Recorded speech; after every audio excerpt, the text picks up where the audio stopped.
So, the talk is entitled, What If It's Gonna Be Okay? And this is not a political talk. This is a spiritual talk, not politics, but principle and preferences. And that said, if there's nothing the new administration has been doing in the last few weeks, then this talk is probably not for you. For example, if you're not concerned that 7 federal prosecutors resigned in protest over being ordered to call off a major public corruption case a few weeks before the trial, or that a couple dozen hackers are working for a wealthy campaign donor and they've been given access to all of your personal financial information. If you're not concerned about those sorts of things, then find something else to do for the next 15 minutes, because it's going to wrap around that. What if it's going to be okay? Woody Guthrie suggested this land is your land, this land is my land. And the question is, what kind of land is this going to be? Because it is up for grabs, and it's up for grabs now. And it's a really important question. What kind of land do I want to live in? There are stories of people living in Russia when Russia invaded Crimea in 2014, and they felt complete overwhelmed that their country was involved in doing something that they couldn't deal with. So they set about not paying attention to what was going on, and they fixed up their houses and attended to living their little slice of life. And then 10 years later, their children and grandchildren are being drafted into the war in Ukraine. So putting their head in the sand did not seem to work as well as they might have hoped. So we get to claim our power. And I've heard a lot of people say, I just can't deal with it. And I understand the feeling. I completely understand the feeling of overwhelm. And also the thought, well, there's nothing I can do. And that's a very real thought. There's nothing I can do, but it's not true. The correct way to phrase that is, I don't know what to do. I do not know what I can do. Instead of throwing away our power, nothing I can do, I don't know what to do. Now, Americans, as you have probably heard, have a tendency to pick ourselves up by our bootstraps. And that is one of the things that makes our country great. And it fits in very nicely with our New Thought philosophy of setting an intention for the experience that we want to have, and then allowing ourselves to be guided into whatever it is ours to do to bring that new experience into being. We know spiritually as well as practically how to pick ourselves up by our bootstraps. And the interesting thing is that everyone deserves bootstraps. And it's really easy for me to say as a white man that it's not just white men. Not just white men deserve bootstraps. The idea that we're colorblind, which is the thing that's becoming fashionable now, is not true. Because the key part of that is not about color, it's about blindness. And as soon as anybody is saying it's okay for some sort of blindness, there's a possibility that we're missing out on something. There's a possibility something different can be happening. Interestingly, there is no they. And we talk about that a lot. There is no they. In New Thought, we understand that there is one divine power and presence, one love, one creative source that shares itself as all of its creation. Everything is that one, taking its own specific and particular form. That includes me, that includes each of us, that includes everyone. Each one of us is a divine and perfect expression of God's infinite love taking particular form as us. There is no they, there is just us. We are, individually and collectively, that divine presence. And we're not all the same. We are, dare I say the word, diverse. that everyone, that all, includes everyone.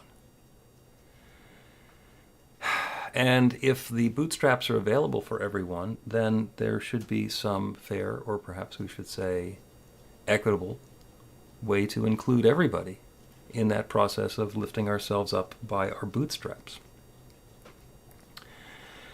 And this can be overwhelming. There's so much stuff to pay attention to. There's so much that's going on. There's so much of a tendency for us to wring our hands in frustration and fear. The term that was brought to my attention in the last couple of weeks is rumination.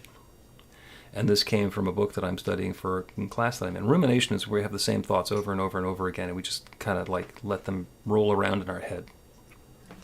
And the interesting point that Krista Neff made, who wrote the book about self-compassion, which is one of the ones that we're studying, is that ruminating on past events leads to depression. If we ruminate about stuff that's already happened, if we keep on rolling the same things around in our head, it can lead to depression. If we ruminate about things in the future that have not happened yet, another word for that is worry, then what we generate for ourselves psychologically is anxiety. So I understand the desire not to create depression or anxiety by getting completely wrapped around the axle by the events that are going on now. But there is a possibility to be that divine presence that's the truth of what we are and bring something new and wonderful into being. We get to choose the sort of world we want to live in. This land is your land. This land is my land. Let's get to it. And by the way, Woody Guthrie wrote that song because as he was traveling around the country, he kept on hearing God Bless America, and it was like an homage to wealth inequality. So some things never change.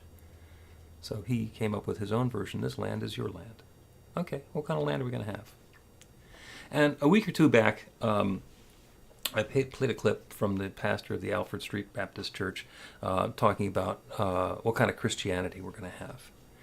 And the thing that's gotten my attention lately is Christian nationalism. And it's the idea that we are all going to be Christians and that's the only thing that we can be. Now, pointing out myself, I was raised Christian. I was actually raised in the Congregational Church, which is, by the way, the one that the that the Pilgrims set up when they left England because they wanted to get away from a state-run church. They wanted to do that without the state. It turned out, and I think I've told you this story before, that when my mother and her family left Europe and came to the United States in the late 30s, yes, they got out of Nazi Germany in 1939, they had been Jewish when they were in Germany, and they left that behind. So my family ran away from Judaism and into Christianity because it was safer. And I understand all the reasons that they did that. And I understand all of the power that that has to be safe, to not get run out of your country again. And one of my nephews is now getting very serious about his study and practice of Judaism. And I can do the same thing, but I missed out on an entire lifetime of knowing that part of my history.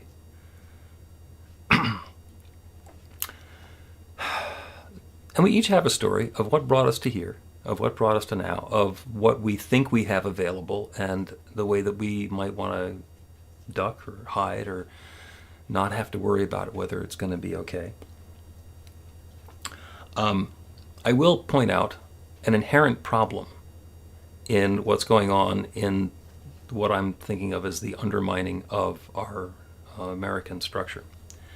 And this has to do with divided loyalties. So, and some of the quotes, some of the things that were said by the prosecutors who left their jobs because they didn't want to get involved in dropping the Eric Adams case was, it's a no-brainer. I took an oath to the Constitution, and I cannot turn my back on that oath.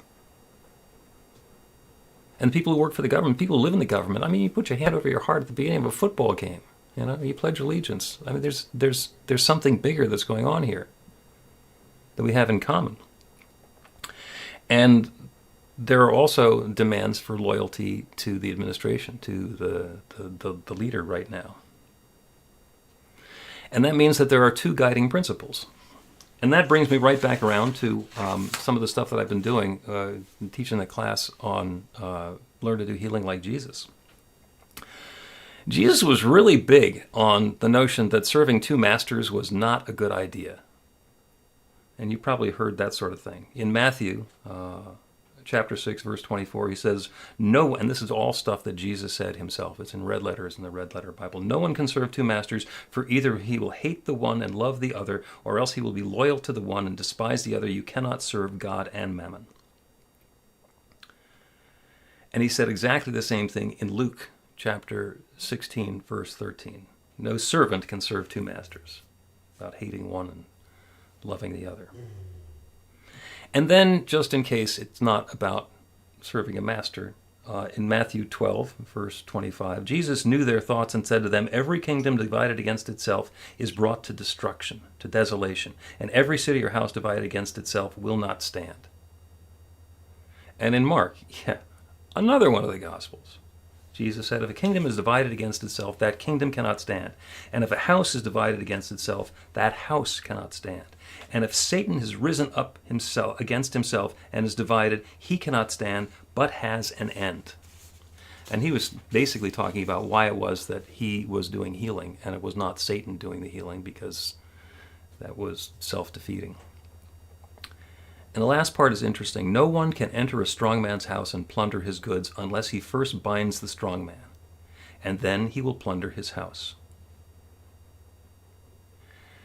So don't get bound. Don't allow yourself to be bound. You are a strong person. You are a divine and perfect expression of God's infinite love, unfolding in a way that is particular to you.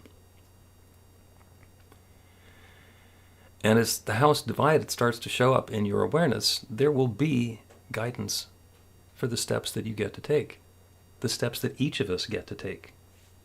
And because the people who are causing some of this nonsense are claiming themselves to be devout Christians, eventually the stuff that Jesus said is going to come back around. It will anyway, but in the Christian sense, even more so. So what can I do? What can I do? I'm just one person sitting over here. What can I do? Well, as a practitioner of this New Thought teaching, I can look a fact in the face and know something better. I can know that it has come to pass. It is not here to stay. It has come to pass.